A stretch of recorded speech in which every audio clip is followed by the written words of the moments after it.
Happy Wednesday, New Hope. I hope you're all having a great week.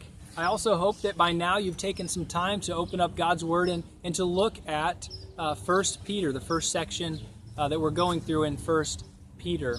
What you'll see as you open up to that is that the Apostle Peter is writing to a group of believers who are going through a lot of suffering, right? Really deep suffering, and yet for some reason he's saying things like rejoice and be glad, rejoice in your suffering.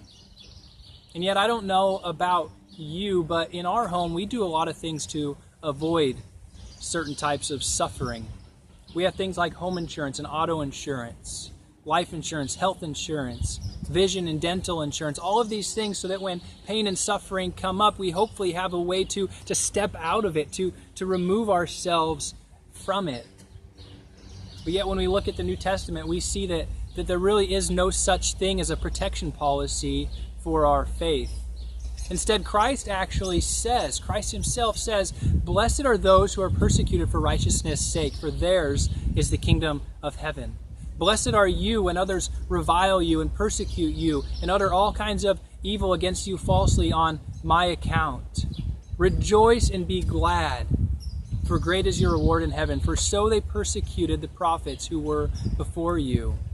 There is no protection policy for our faith. The only way to avoid suffering for your faith is to simply not have faith. But as we look at the New Testament, Christ says you are either all in or all out. You're either for me or against me. And if you are for me, you can expect that someday you will find yourself suffering. But when you do, rejoice and be glad, for great is your reward in heaven.